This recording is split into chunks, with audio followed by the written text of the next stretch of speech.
News broke early yesterday morning that Honda will be returning to F1, supplying Aston Martin with power units from 2026.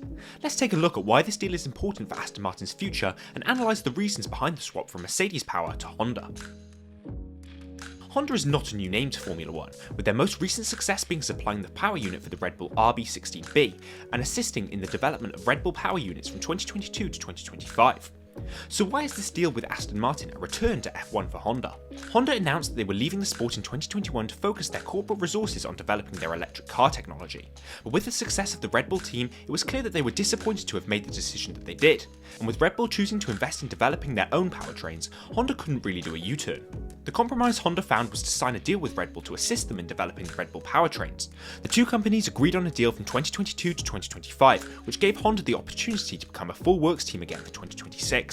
But their success with Red Bull wasn't the only reason Honda wanted to get back into F1. The CEO of Honda highlighted that the 2026 regulations very much fit Honda's mission as a company. The regulations focus on increasing electrical power and moving to 100% sustainable fuels gives Honda the perfect environment to research and develop technologies that could eventually be used in their road cars. The Silverstone-based team has been powered by Mercedes since 2009, back when the team was Force India. This new deal will put an end to what will have been a 17-year partnership between Mercedes and Team Silverstone. Aston Martin's development of new facilities and moving away from their reliance on Mercedes shows that the team really is serious about winning. Group CEO of Aston Martin Performance Technologies Martin Whitmarsh said the following about Aston Martin's current reliance on Mercedes and their resources. "We currently share a wind tunnel with them, and yet we're having to spend a huge amount of money to build our own wind tunnel, which is only 4 or 5 miles from their wind tunnel, a quite adequate one. But the nature of Formula 1 is if you want to win, it means beating Mercedes, and it's extremely difficult to beat an organisation as good as Mercedes if you're reliant on them for intellectual property, facilities, and components."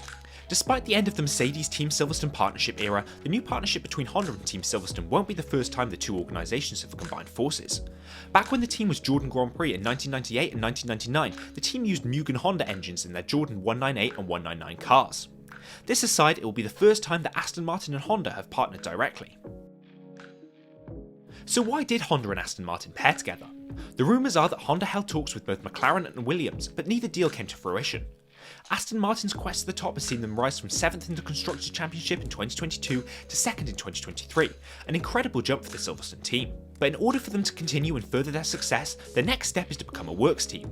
It's argued that being a works team is better than being a customer team. This is because rather than being given an engine to design around, the engine and chassis can be designed together, resulting in better efficiency within the design.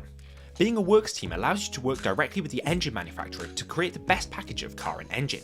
When looking from this angle, it begins to become clear why Aston Martin and Honda want to work together. Martin Whitmarsh said F1 cars are a pretty tightly packaged vehicle, therefore decisions on power units in F1 isn't just about combustion engines and turbos. It includes a range of other equipment that have a fairly significant impact on how you configure the car. If you're a customer team, you take what the works team has predetermined, and that's quite often compromised to your own particular ambitions. It's clear to us and to Honda that the 2026 F1 regulations will require the full integration of chassis and PU that only a full works team relationship delivers. To have this partnership puts us in a position to compete for championships. It's clear from everything we've seen from Honda in the past, from our recent learning, from being in conversation in the last few weeks, that they have a huge passion. They are racers, they want to win. That's what they're in this sport to do, and that's fantastic because that's exactly our goal. Team Silverstone, as you know, has a great tradition of delivering big bang for small bucks, but we're in a different position now. The Aston Martin brand, the ambition of Lawrence Stroll, and now great partners like Honda, we're here to win. The 2026 technical regulations are really going to demand a very substantial full integration, and not just the sort of physical integration of components, but the operational integration, to be able to deliver and win to a much greater extent. So it seems that both sides are excited for the partnership to begin. Aston Martin are investing huge amounts into winning in F1. Their state-of-the-art facility is almost complete and their wind tunnel is set to be online next year. Do you think Aston Martin will win championships in the future? Let us know in the comments, and make sure to subscribe to Apex for the latest in the F1 world.